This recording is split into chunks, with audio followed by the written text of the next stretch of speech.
Hello! Kumustamos mga amigos, mga amigas? Pito here! And you know what? I heard B1 is back. Asan kaya siya? Oh! Hey! There you are! Hello po! Hello, Pito! I'm sorry po, medyo nawala ako ng matagal kasi you know what? I just came from the States. O, di ba bongga?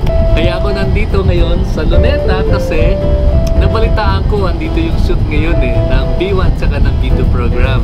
Kaya alam nyo ba doon mga kaibigan, meron akong na-meet na isang Filipino. Ang pangalan niya ay si Alden.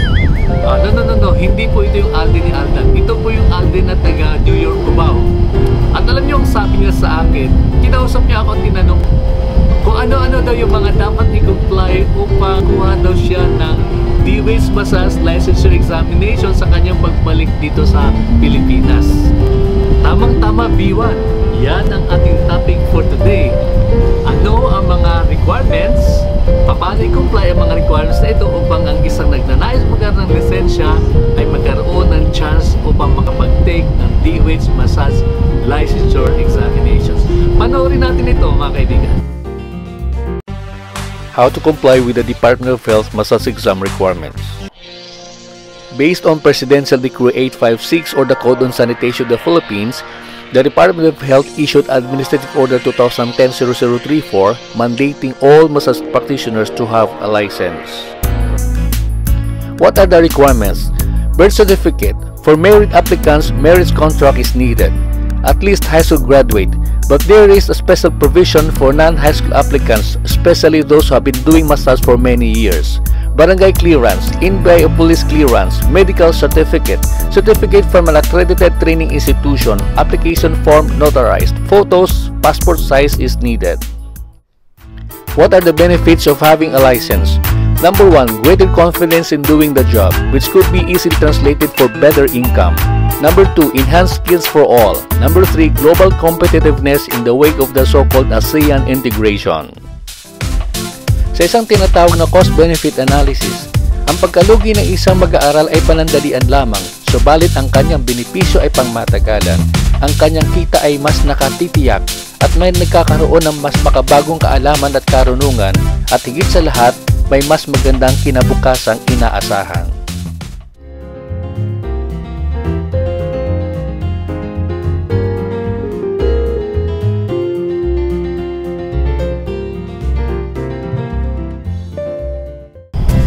Okay, so there you are. May mga nagsasabing mahirap daw examination ng D-Ways. Sa totoo lang, madaling-madali lang naman yun Basta una sa lahat, maayos ang papeles, walang peke at mag-aaral na mabuti. At syempre, para bawas stress sa pag-aaral, dapat alam ng estudyante ang tamang proseso ng pag-aayos ng papeles. Okay? So yan ngayon ang tatalakayin ng aking kumparing si B2. Ano-ano ang mga hakbang sa pagkuha ng DOH Massage Licensure Examinations? Una sa lahat, ang aplikante ay 18 gulang pataas at ito'y patutunayan ng kanyang birth certificate. Pangalawa, kailangan ng aplikante mag-submit ng diploma na magpapatunay na isa'y high school graduate. Kung sakali naman na hindi siya nakapagtapos ng high school, maaari siyang lumapit sa kanyang napupusuang institusyon upang siya ay i-assist patungkol sa bagay na ito. Pangatlo, kailangan ng aplikante ang tinatawag na barangay clearance. Pang-apat, kinakailangan ng aplikanteng kumuha ng NBI o police clearance. Pang-lima, inaasahan ang aplikante na tumungo sa isang government hospital upang kumuha ng medical certificate. Mahalaga na sa medical certificate nakasaad na ang gamit ng certificate ay para sa DOH Massage Licensure Examinations. Pang-anim, kinakailangan ang aplikante ay tumungo sa isang DOH accredited training institution upang magsanay at makakuha ng Certificate of Completion. Pang-pito, i-fill up ang application form na nagmumula sa DOH, ilakip ang kinakailangang mga larawan at dalhin ito sa isang abogado upang manotaryuhan.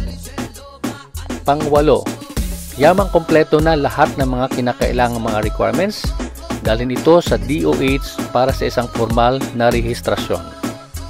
Inyong napakinggan ang 8 hakbangin sa pagkuha ng DOH Massage Licensure Examinations. Kung kayo man ay magkaragdagang katanungan, huwag kayong magkatubiling lumapit sa inyong napusuang accredited training institution.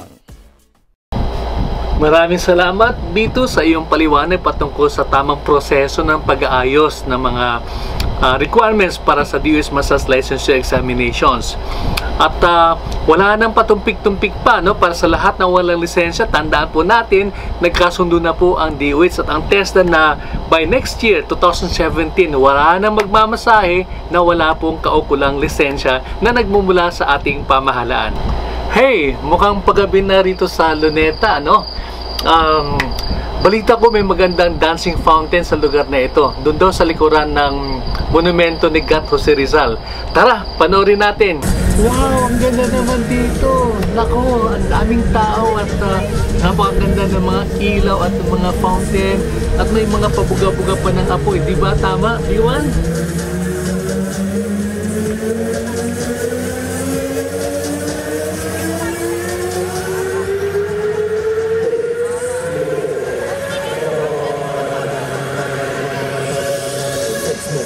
Philippine Islands.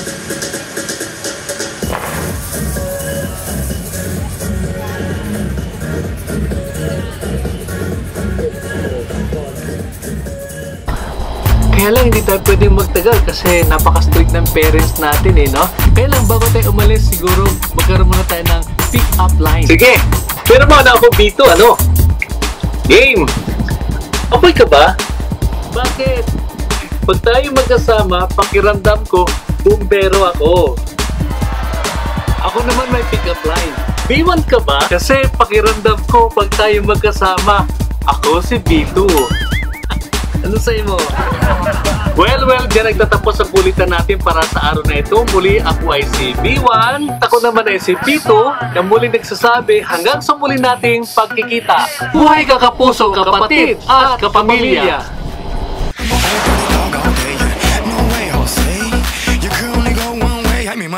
You should check that out. Maybe you ain't turn around.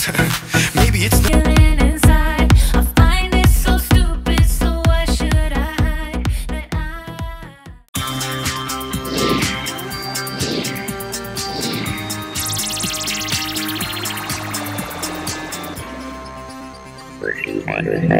I